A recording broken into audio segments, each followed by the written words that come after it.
Hello, everyone. Welcome back. So, today I want to talk about Trump's 100 days, which I think is probably the most successful 100 days in the entire history of the United States. Okay. And I'm not saying that like as a Trump fanatic. I'm just putting that out as fact. I don't think anybody's done as much as Trump has done in his 100 days. Now, the two most important things that he did was shut down or like severely cripple USID, okay, also US aid as people call it, okay, and closing the southern border, okay. If those were like for most presidents, it would have taken them maybe 2 years, maybe even all 4 years, right, to get that done. And if they had gotten that done, we would have said that hey, this was a very successful president. So this alone, right, shutting down U.S. aid and closing the southern border by itself makes Trump's second term a success. Okay, so let's talk about U.S. aid for a second. Why it's so important that it was shut down, and I'm going to tell you guys. Uh, I had no idea, right, until the last couple of months, how Democrats were like using and abusing U.S. aid to essentially fund themselves.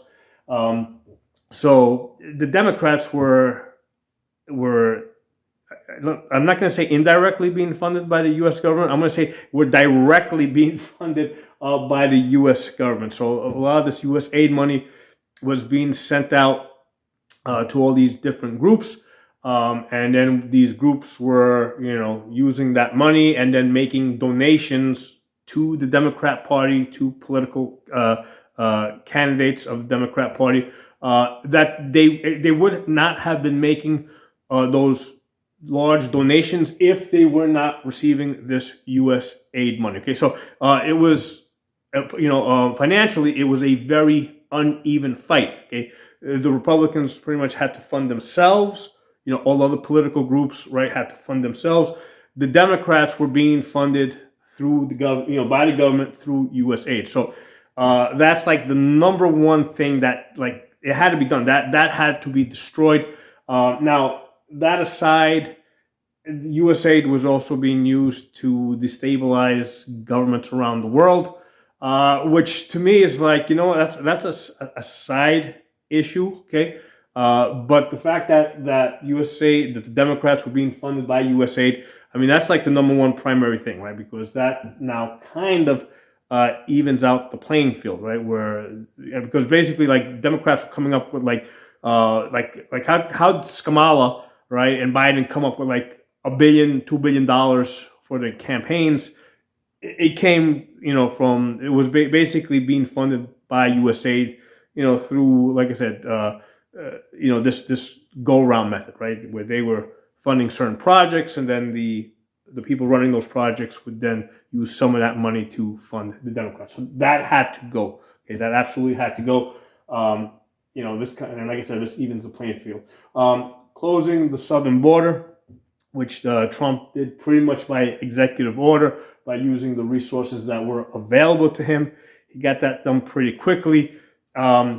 Now, a lot of that had been set up by his first term because he used mostly the same methods that had already been tested in the courts in his first term.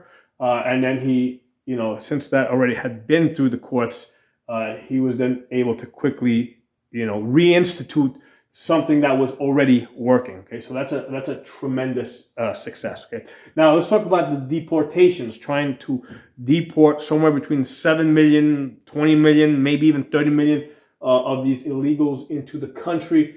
Now that's working its way through the courts. This has basically turned into a political thing where the Democrats are trying to hold on to those illegals, trying to keep them in the country. At this point, it doesn't look like they're going to be voting anytime soon. However, they are still counted for census purposes. So if they can keep those illegal numbers up, especially in places like New York and California, they get a higher representation, both in the House of Representatives, and also they get more electoral votes. Okay, so So the Democrats are very desperately trying to stop the illegals from being deported.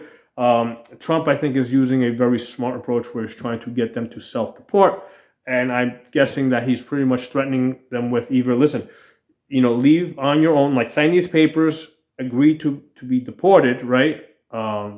Or if we have to fight you through the courts, if we have to run this through the courts, you know, we're going to shove you in this, in a foreign jail. Okay, so I suspect that's the option that these illegals are getting, and they're choosing to just nicely go back home on an airplane, rather than to, later on down the road be, sent to a foreign prison, right? Because remember, they've already broken the law by coming into the United States illegally. Okay, so every single one of them has already broken the law, and they can be prosecuted, convicted, and put in jail. And that jail doesn't have to be a jail in the United States; it could be a jail, somewhere else. Okay, because they're not U.S. citizens. So that's one of the things that's going on. The other thing that I'm really looking forward to hearing about is this case that's running through the Supreme Court with the anchor babies, right? Basically you got the foreigners, right, that come into the country to intentionally have their baby here, and then the baby supposedly gets, they want the baby to get citizenship. So now that the baby has to stay in the United States, and then the parents stay with it. Okay, so the thing that Trump is pushing, or the immigration is pushing, is, okay, fine. Listen, baby can stay, but parents got to go, and now you decide if you're going to take the baby with you or not take the baby with you. Okay, so that's a really smart way of putting it. And the other thing is they're also challenging in court, right, whether or not that baby should in fact be a U.S. citizen, because there's a clause in basically the 14th Amendment, when it was written, right. It was intended to make sure that the Confederate states that lost the Civil War, they could not exclude the newly freed black slaves from being citizens, right? That's what it was.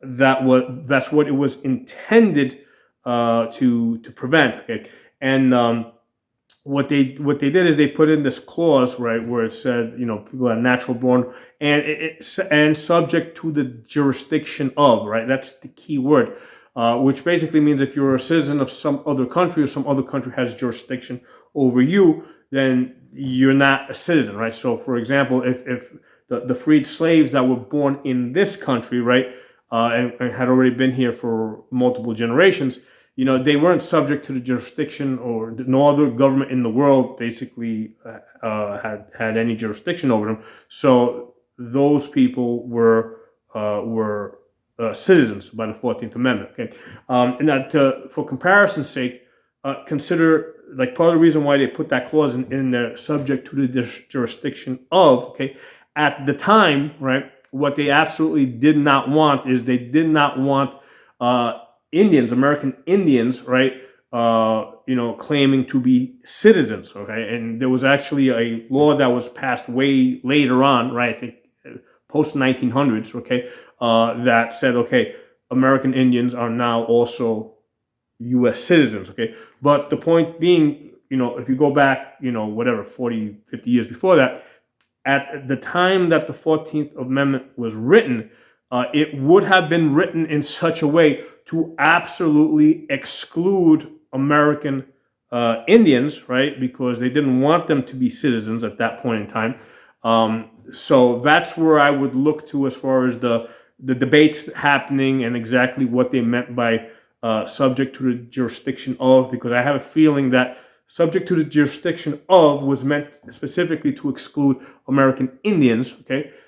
Which, again, later on, they passed a different law that now included them, right? But the point being is it was restricted for that purpose, okay? So it certainly wouldn't include foreign-born people that have basically come into the country illegally, okay? So that's the issue with the deportations, okay? So let's talk about Congress, okay? With Congress, there's only one way and only one way that anything is going to pass through Congress.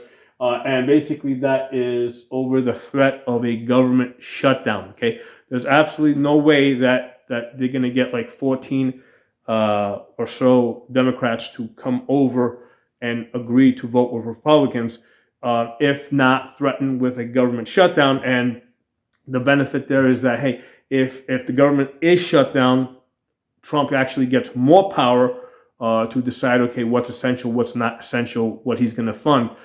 So Democrats are not going to want that. So that's the only way that anything gets through the Congress, okay, under the threat of a government shutdown.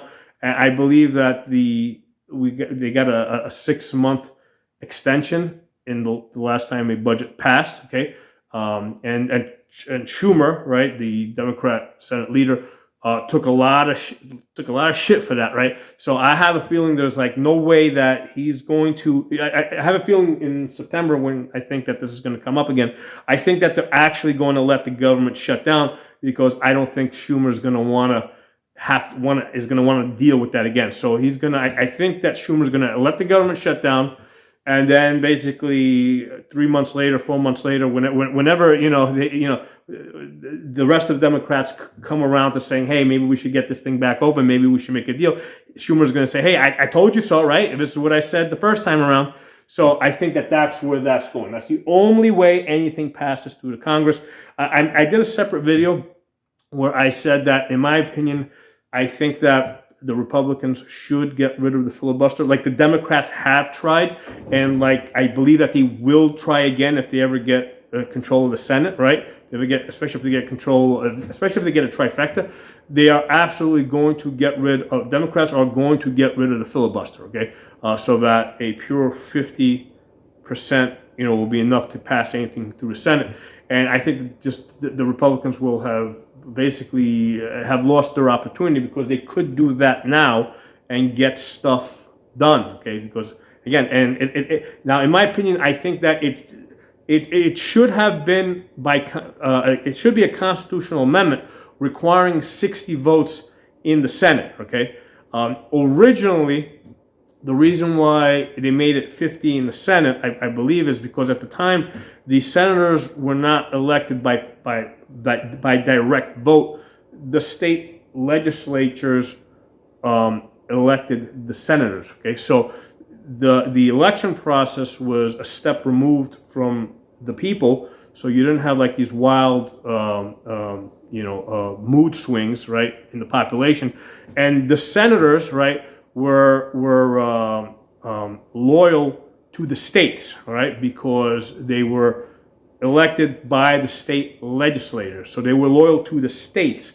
So in that case, I think it was okay to have the Senate be a 50% vote, okay, but when they made it a direct vote, now I think that there's too much of a chance for like too rapid changes. So I think that there should be a constitutional amendment, saying that, hey, in order for anything to pass the Senate, it should be a 60% vote, and then in which case that you don't need a filibuster because you bypassed it. Now it's just a straight 60% vote or in the Senate, and that addresses the same issue. Okay, so what I'm trying to say there is that I think that.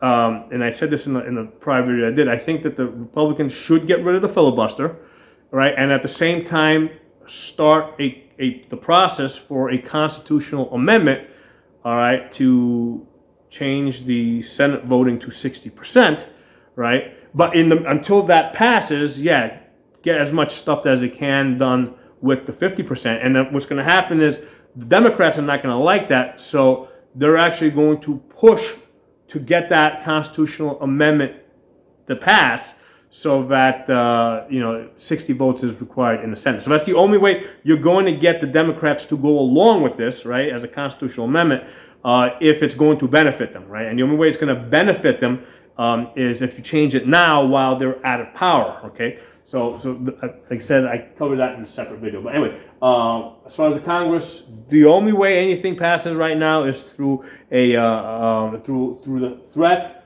of a shutdown. And I think the next time around in September, whenever that comes up again, they're going to actually go to a shutdown. All right, the Democrats. There's no Democrat Schumer. He's not going to go through this whole thing again. He's going to say, okay, shut it down and see what happens. Okay, so and I do think that's going to benefit the Republicans. Okay, Federal Reserve. Okay, so here's the thing with the Federal Reserve. Like the Federal Reserve, like when Democrats are in power, right? Like when Biden is in power, wants to have low, is very willing to have low interest rates to benefit the Democrats. But when Republicans are in power, like right now, they want to have high interest rates because it hurts Republicans. So that's entirely not fair. Trump's been very vocal about this. I don't think there's anything he's going to be able to do this. I mean, Trump's idea with this is that he wants the Fed to lower the interest rates so that he can basically refinance the debt at a cheaper interest rate. Okay, so that's his idea, and the Fed is going to they're going to give him a hard time with this, and he cannot fire the chairman, right? Because he's Senate approved. So the only way to get rid of the chairman or any of the Fed leaders, I forget what they're called, is basically you got to impeach them and remove. You got to remove them by the Senate essentially. So that's not going to happen. Okay, so Trump is stuck with the high interest rates, and that's just what it's going to be. Okay. Okay. Supreme Court, 100% self-serving. Their only motive right now is to preserve and grow their power. Okay. So they see the executive branch as a threat to them. Basically, they see the lower courts. They don't see themselves as Democrat or Republican or conservative or liberal. They see them as the judicial branch, and all the lower courts are basically their children. So whether they're Democrats or Republicans, it's kind of like whether they were they're like girls or boys to them. It really doesn't make a difference because as far as them, it's like they just want to preserve and grow their power. So all the cases that they take, all the decisions that they make, it's in the interest of maintaining and growing the power of the Supreme Court. That's the only thing. Now, sometimes it might also benefit the people. Sometimes it'll go against us. But the point is that that's a byproduct, right? The Supreme Court is only interested in in themselves, right, in their own power. Okay, so that's one of the things you got. That's the lens that you have to look at any Supreme Court decisions through, okay? Especially a lot of the stuff that's going through the courts now with the immigration and kicking out illegals and all that stuff. You got to look at it through that lens, okay? And I've covered that in a separate video. Supreme Court has no enforcement power, so it's one of those things where they have to be careful because here's the thing, like Trump wants to have the blessing of the Supreme Court, right? Because it legitimizes him, right? He's able to say, hey, Supreme Court agrees with me, right? Versus if Trump says, screw Supreme Court, I don't care what they say, I'm just going to do what I want. Supreme Court has no enforcement power. The only people that can remove me from office is the Senate, right? And you need I think 2/3 vote. You'd have to have like 67 senators to remove Trump from office. Supreme Court can't, all they can do is they can say contempt, illegal, you're a criminal. None of that shit matters. Ultimately, only the Senate can remove the president. Okay, so Trump can thumb his nose at the Supreme Court, but for political reasons, he wants to be able to say, hey, Supreme Court agrees with me. So that he's trying to kind of coax them along, trying to get them to work with him. At the same time, Supreme Court is only interested in themselves. Okay, but they don't want to basically tell Trump no, and then have him ignore them, and then the whole world will see that Supreme Court is essentially powerless. So they're trying to prevent that as well. Okay, so that's the balancing act that the Supreme Court is trying to keep Trump under their thumb. Trump is trying to keep Supreme Court on his side so that they can each basically kind of legitimize the other. Okay, so that's the game that's being played there. But neither one really has any real influence on the other. Okay, so anyway, let's move on. Gun rights, ATF. Where's this fall into this? Okay, so here's the thing. Nothing's going to pass through Congress. I mean, despite that, this is a very important issue to me. it's probably a very important issue for you guys out there. The fact is that nothing is going to pass through the Congress. The only thing that's going to happen is whatever we can get, the Justice Department to give us, right? So we're kind of like asking for, we're begging for, for treats here, right? That's the situation that we're in. And what I think the Trump and Justice Department and, whatever's left of the ATF, what they're going to do is they're going to basically drag this out. They're going to keep feeding us crumbs, because they don't want to give us everything at once, right? Because then it's like, okay, come midterms, maybe we'll forget about it, right? So their thing is they want to keep keep us on a steady diet and keep giving us little crumbs and keep us running along after them. I mean, that's just going to be the game. That's the political side of this. That's just what it's going to be. And my thought on that is, you know what? Take whatever you can get. Okay, so like they've done a number of things with the ATF. They've kind of like taken, they've weakened it severely, right? They've taken a lot of people out of power in the ATF that have been very bad for us. Okay, so that's a win. Take any win that you can get. They've, certain rules, like the engaged in the business rule, they removed it. So again, they're going along as little as possible, just to kind of keep dragging us along. Hey, yeah, it's annoying, but at the same time, take whatever wins you can get. Okay, that's what my thoughts are on that. And they're doing the same thing with like the Epstein list and the JFK files and a couple of other these things. The Martin Luther King files and all these other cases. They're kind of like letting out this stuff in kind of like drips and drag. Like in little drops, just to keep everybody interested, keep everybody following them, and that's just what it's going to be. That's just the political side of this, okay? Because here's the thing: if they put out everything at once, come midterms, they got nothing to offer, right? And everything's going to be kind of forgotten. So that I hate to say it, but that's probably, if I was in Trump's position right now, where I couldn't get anything passed through the Congress, I'd probably do it the same way, okay? That's just smart politics, okay? So that's what they're doing. They're just giving us, little crumbs and just keeping us running along behind them. Take whatever victory you can get. All right, so tariffs. That's a big one here. Trump's got a lot of leverage there, and this is probably one of the most important things, effective things that he's doing, trying to weaken China. Okay, so China. And basically, they're trying to replace the United States. Okay, they want to be the world's superpower. Okay, which is no different than what the United States wanted back in the 1930s. Right? In my personal opinion, I've covered this in other videos. I mean, I think the United States did everything that they could to provoke World War II. Right? To get particularly to get a war going in Europe. Because they saw that, hey, when they came out of World War I, they had gained so much more power in the world. You don't have to be a genius to say, hey, if World War I gave us all this extra power and leverage, what would a Second World War do? What would a Second World War do for us, right?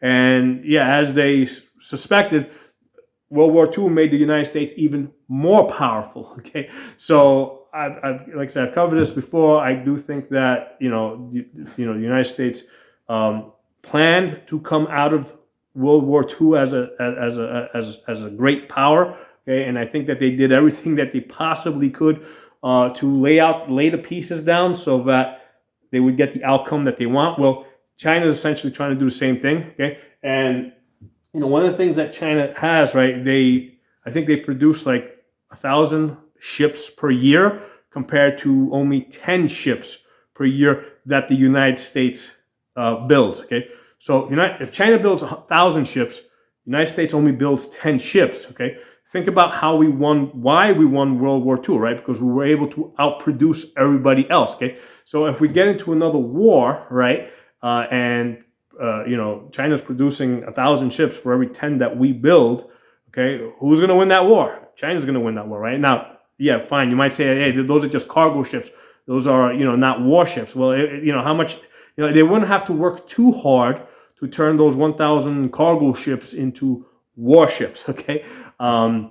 So now, I'm not saying that China's not beatable now, But if you don't nip this in the butt, it's going to become a big problem within the next 20, 50 years, right? I mean, I'll probably be gone by then, right? 50 years from now, but I'll definitely be gone by then. But the point is that if they don't deal with China now and knock them back, the United States will be surpassed by a very large margin by China. Okay, so that's the number one thing now. China needs to be shut down. So whatever it takes. And here's the thing: I'm going to, because I like getting my cheap optics from China, right? All the Holosuns and a lot of these different things, optics I put on top of my guns, those are all China made, right? So first of all, if you want optics that are made in China, get them now before the prices go up or before they completely shut out. Okay, so get your optics now. I covered this way back in a different video. But yeah, in the long run, you gotta shut China down, right? Whatever it is, even if it ends up costing us in the short term, if you don't shut them down now, we're gonna pay a heavy, heavy price later on. Okay, so tariffs. Number one, China's got to be shut down. Okay, they are definitely an enemy of not just the United States government, but of the United States people. Okay, they would love nothing more, like just the same way we use cheap Chinese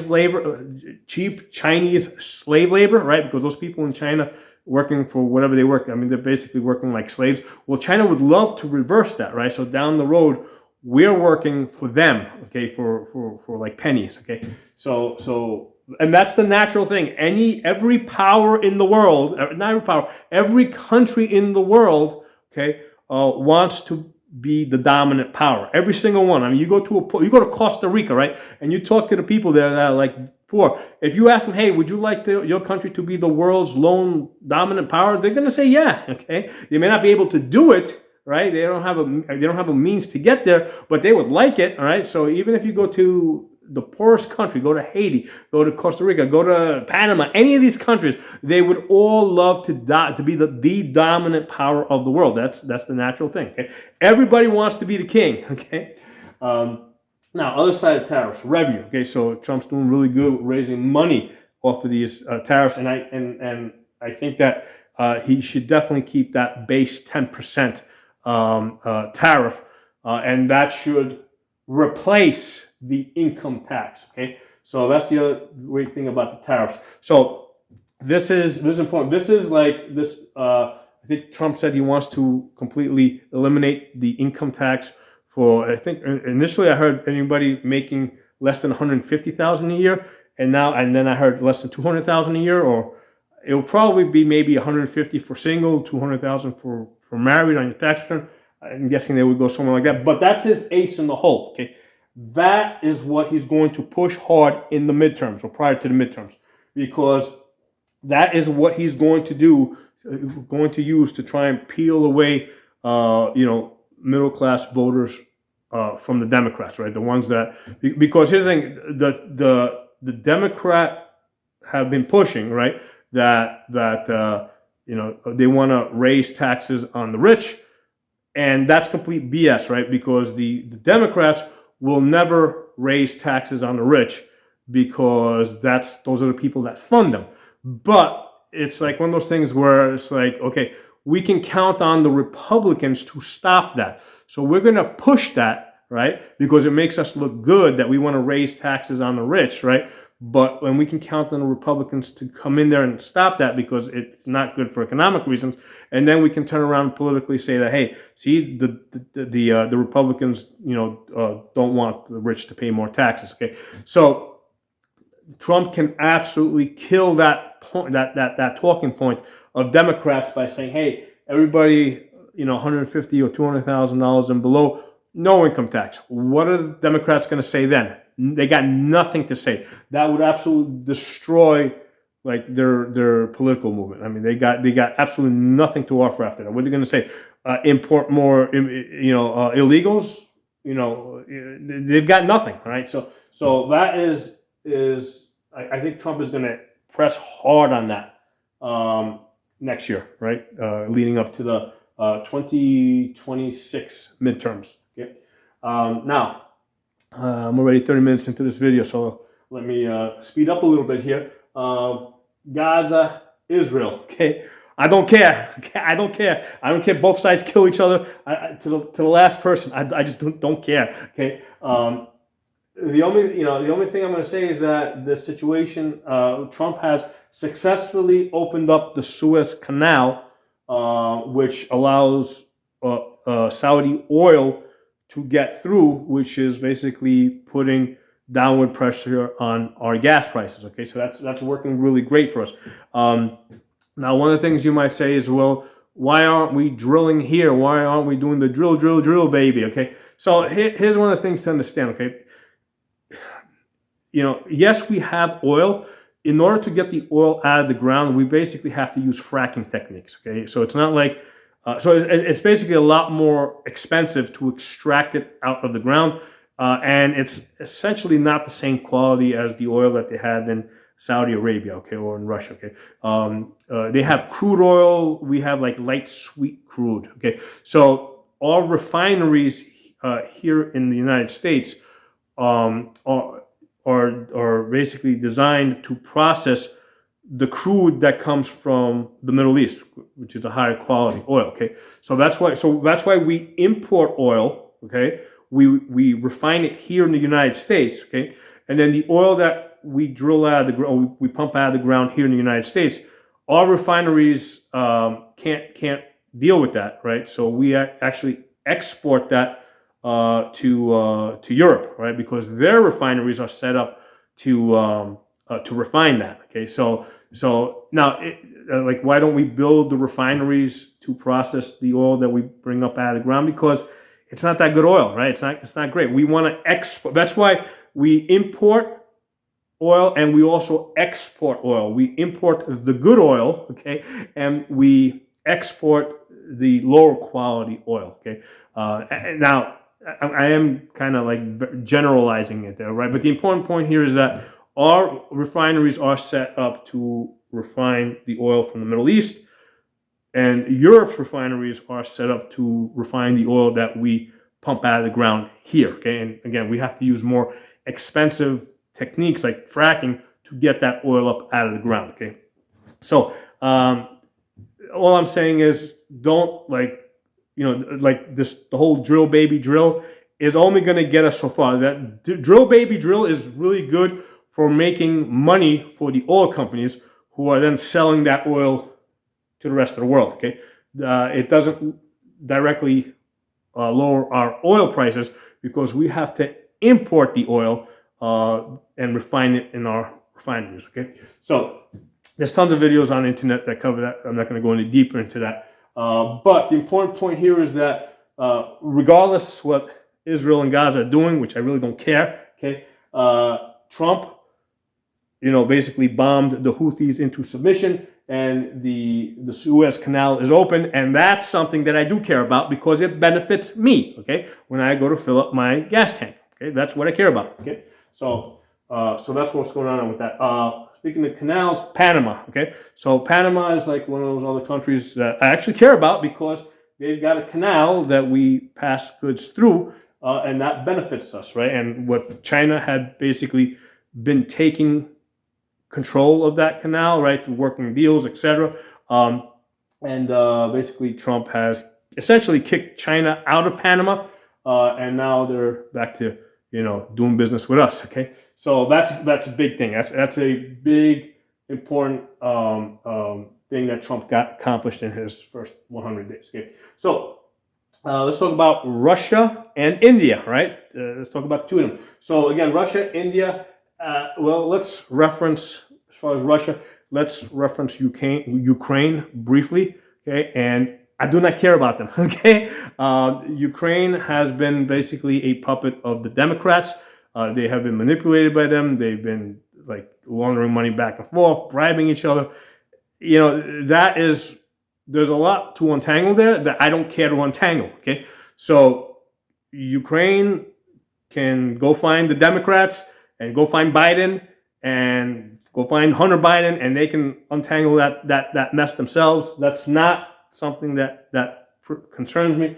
What I am concerned about is aligning with Russia and Ukraine. With Russia and India, right, against China, right? Because China and Russia basically border each other, and India also borders on China. Basically China is their natural enemy. Okay, so it makes a lot more sense for us to be allied with Russia and India against China. Okay, so if Ukraine is the cost of that, of doing, of that happening, so be it. Okay, so yeah, that's how I see that. Okay. So how about let's talk about Canada, right? Because there's a whole thing going on with Canada with their elections recently. I don't care. Okay, I just do not care. Supposedly we import a whole bunch of stuff from them. So what? We'll make it ourselves. We'll get it from somewhere else. It's not that much that it matters. Okay, so if they don't want to do business with us on our terms, I don't care. Okay, and same thing goes with Europe and the rest of Asia. Okay, I just don't care about them. So Trump can pretty much figure. That's why I elected him, so he can go figure that shit out, right? So that's one of the things that my father told me, like when I was in my early teens, and I was like, getting the, like a lot of times these politics would they would kind of get in my head, and he told me, you know what? Yeah, it's fine. Keep up with what's going on. Pick a side that benefits you, support it. But you know what? At the end of the day, it's their job to go figure that shit out. Okay, so right now I elected Trump. It's his job to go figure this stuff out, and that's one of the reasons why I haven't been doing too many videos on this. Like I did a video 100 days in. I did a bunch of videos when he first got elected, and then I stopped. I said, okay, I'll do one at the 100 days in. At this point, maybe I'll do one 6 months later or something. I have a lot of confidence in Trump and his administration, and what they're doing and what their goals are. And I'm just going to let them do their thing. And I understand that the Democrats are doing everything possible to stop them and make them look bad, right? And the reason why they're making them look bad is because, come midterms, come next election, they want to say, hey, he sucks, vote for us. That's what it all comes down to, okay? So I like what he's done. And like I said, what he did with shutting down U.S. aid and closing the southern border, that by itself, you know what? I already got my money back on my vote, okay? So everything else is gravy after that, okay? So drop some comments. Let me know what you guys think. I'll talk to you soon.